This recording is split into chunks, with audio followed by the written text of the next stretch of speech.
Previously on Chemistry Z. After an incredible quest through the kingdoms of bonds, our heroes defeated covalent, ionic, and also metallic bonds through the power of science. And just when they thought it was all over, they were attacked by this shape-shifting madness that left our heroes bewildered. And within the heat of the battle, they noticed the secret to the malleability of metals and concluded the definition of alloys. But now, our heroes now journey to the explosive region of the Reactivity series. Will they be able to pattern oxidation and reduction reaction in terms of electrons and oxygen? Or will they find it too hot to handle? Find out in today's episode of Chemistry Z.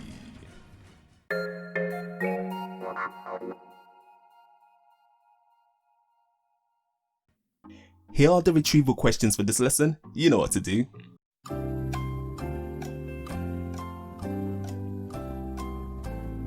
Sodium atoms are held by metallic bonds.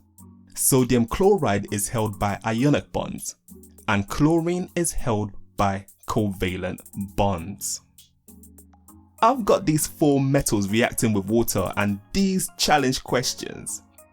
You will need to know how group 1 metals react to answer the bottom 2 questions, so click the card if you don't know how to do that.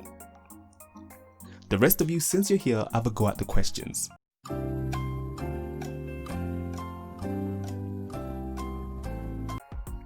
The least reactive is copper. When a metal reacts with water, it makes a metal hydroxide and hydrogen. So we should have calcium plus water giving us calcium hydroxide and hydrogen. I got you to write the unbalanced equation so you don't spend too much time on this question. But if you did want to balance it, you just need a big 2 in front of the water. Scientists look at the reactivities of different metals and order them based on how they react, from the most to the least reactive. You could get a question like this. All you have to do is simply look at the test tube and see the bubbles. The one with the most bubbles is obviously the most reactive. This is where it might get a little bit tricky. Now here's the tricky part. You need to be able to describe the reactions of these metals with water and dilute acid and place them in the correct order. To remember this order, I came up with a mnemonic, and you can make your own, but the one I made goes like this. Principal Skinner literally can't marry Zelda in church. That was terrible. Okay, how about this? First of all, we only need to worry about the first 4 rows, okay? Remember that group 1 metals get more reactive as you go down.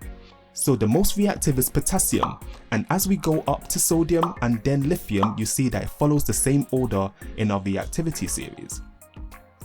Then we move on to group 2. We have calcium, which is the most reactive out of these lots here. Then magnesium. You don't need to worry about beryllium, so let's just X that one out of the way. The last 3 are just zinc, iron, and copper.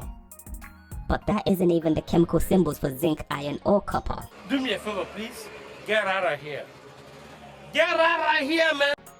If you don't like it, come up with your own.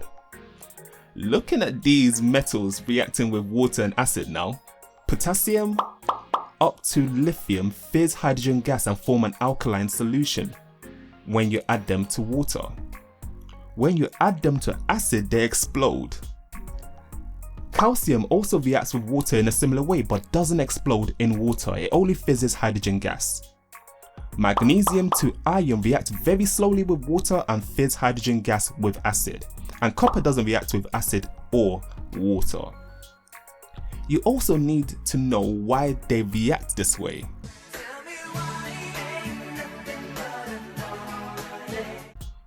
Remember that metals react by losing their outermost electrons because they want a full outer shell. And therefore, the more reactive the metal is, the easier it is for it to lose those outer shell electrons. Group 1 only need to lose 1 electron. That's why it's so easy for them to react. That's why they're so reactive. But Group 2 have to lose 2 electrons, so it's a bit harder for them to form their full outer shell. It's harder for them than it is for Group 1. Check out my video on Group 1 elements for more information on that one. You also need to know that carbon and hydrogen can be added to the reactivity series. This is because we can use carbon and hydrogen to extract metals that are less reactive than them through displacement reactions. This is very similar to the displacement reactions we saw in the Group 7 video. For example, reacting potassium with magnesium sulfate will produce potassium sulfate and magnesium. This is because the potassium is more reactive than the magnesium, and so it will displace those magnesium ions. Spend some time working out which of these will react and then write the products of the ones that do react.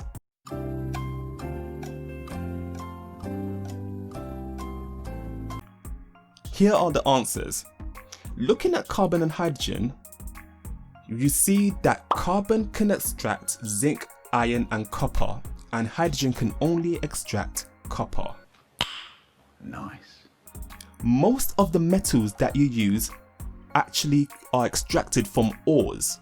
Ores are rocks with metals that can be extracted and sold at a profit. It is important to use that word profit, because imagine you have the ore that had £20 worth of calcium inside it. If it takes you more than £20 to extract and sell that calcium, then It's called congratulations, you played yourself. here are some common ores and the different metals that come from those ores. They're not in order because I want you to try and guess which metal comes from which ore. Spend some time doing that.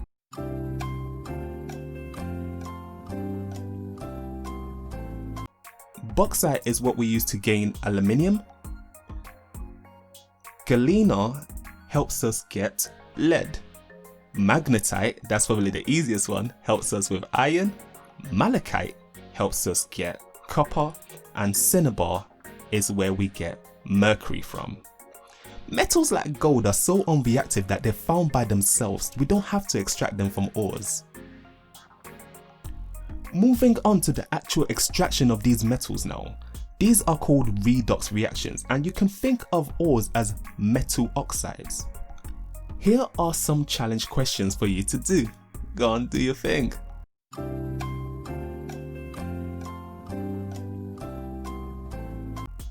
The metal inside malachite is copper, so the metal oxide must be copper oxide.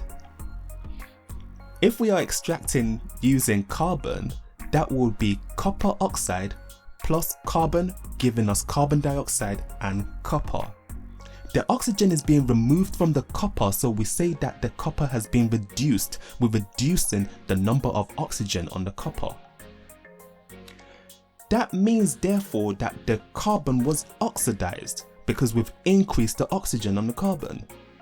For the metals higher than carbon, we have to use the very expensive process of electrolysis to extract them. Check out my video on the electrolysis practical for some more information on that. Hold up. Wait a minute. Something ain't right. Isn't oxidation and reduction about electrons? Just prepare to go to hell. For GCSE, you need to know 2 definitions for redox. The first type we saw focused on oxygen. Oxidation is therefore the gain of oxygen, and reduction is the loss of oxygen. And in the previous reaction, we saw that the copper was going from the copper oxide to just the copper atom. It has lost oxygen, so therefore the copper in this context has been reduced. But the carbon gained oxygen, so the carbon was oxidized. The other type of redox refers to electrons. This is the type that's oil rig. Oxidation is loss and reduction is gain of electrons. But this part of the syllabus is only in the higher paper.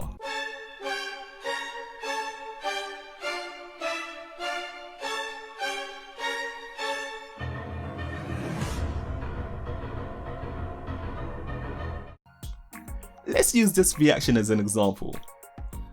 Iron is higher than copper, so it will displace copper to form iron sulfate and copper. The ionic compounds, the ones that are aqueous here, split into their individual ions. What nonsense is this? Look carefully at the name. It is copper sulfate, so it splits into copper ions and sulfate ions. That's the same thing for the iron sulfate. It really ain't that deep, you just have to memorize the charges. Now to turn this into an ionic equation, you need to get rid of these things called spectator ions. These are ions that are just watching, they don't change from the left and the right hand side, they're absolutely the same. Look carefully at this equation at the moment and see if you can spot the spectator ion. What has not changed on both sides?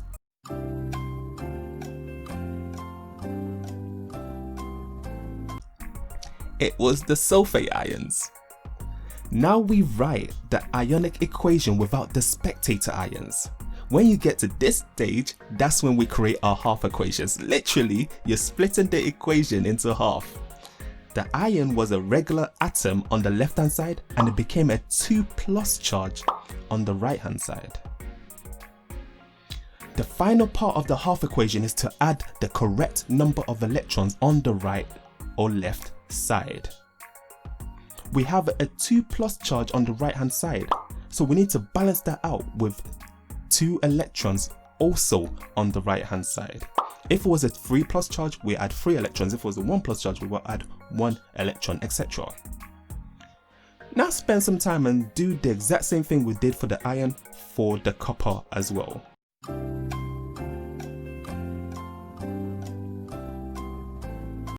We have the copper ions on the left hand side and the copper atom on the right hand side. We have 2+ on the left, so we add 2 electrons on the left hand side. Finally, remember oil rig, oxidation is loss and reduction is gain of electrons. The iron is losing electrons, so this is oxidation. The copper is gaining electrons, so this is reduction. A little trick that may work 100% of the time if the examiners are not being silly is if the electrons are on the right hand side of the arrow, that's oxidation. If the electrons are on the left hand side of the arrow, that's reduction. Okay, I think I can give you a little secret to help you awaken your Mageku Sharingan. When we have a look at the transition metals, those are the metals in the middle. They have more than one type of ions that they can form. Remember that group 1 elements form a 1+ charge and group 2 form 2+, etc. all the way to group 0 on the end, which don't really form ions. So you can work out the charges of the elements just by looking at what group they're in, but we can see that we don't have anything for these transition metals, these metals in the middle. The way we have to work that out is by looking at what type of molecules they form, what type of compounds they form. For example, let's look at titanium chloride. There is 1 titanium ion and 4 chloride ions. Each chloride ion is a 1- charge, and because we have 4 of them, so we have a total of 4 minus charges over here, and we've only got 1 titanium atom that's balancing out those 4 charges, so the titanium must be a +4 charge to balance out, to make it a neutral compound. Here is one version of cobalt oxide. Each oxygen is a -2 because it's in group 6 and it's a -2 charge. And you have 3 of them, so in total we have a -6 charge in this molecule, in this structure somewhere. And that means that the 2 cobalt ions are contributing a +6 charge in total. And because we've got 2 of them, let's divide that +6 by 2 to get the charge of 1 cobalt ion. That gives us 1 cobalt ion giving us 3 plus charges.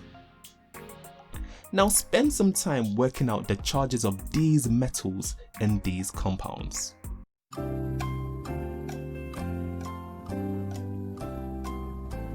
The first compound has 1 chloride ion there, which is a 1-.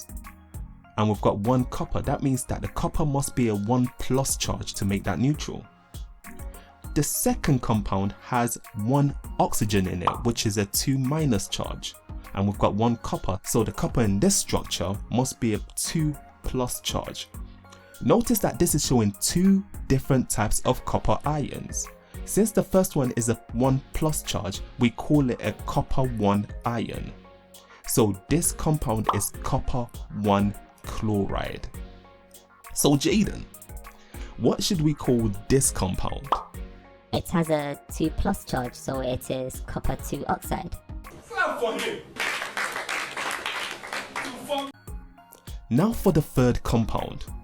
We have 3 oxides that gives us a total of 6-. That means that the 2 ions together give us a total of 6+ charges, and divide that by 2, the number of ions we've got, we have an individual ion contributing a 3+ charge. The final one, we have 2 chlorides which total 2- and 1 ion, so that ion must balance out by contributing a 2+ charge. Spend some time now working out the names of these compounds the way I worked it out for the other, like the copper 2 oxide and the copper 1 chloride.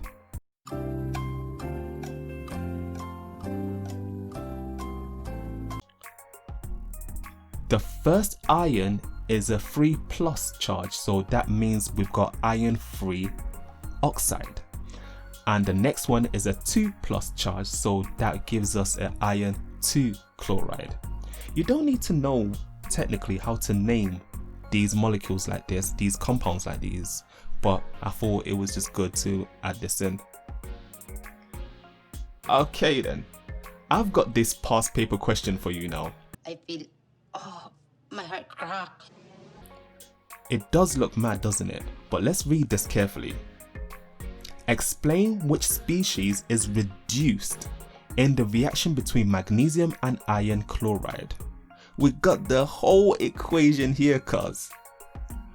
Your answer should include the half equations for the reduction.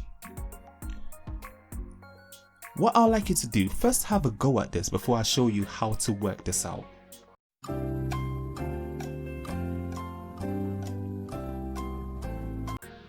In the reaction, we see that the magnesium starts as an atom and becomes an ion, and the iron starts as an ion and goes to an atom.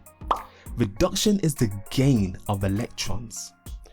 If a metal starts as an ion in a compound and then ends up as an atom by itself, it has been reduced because it's gone from a plus charge in the compound to a neutral charge as the atom.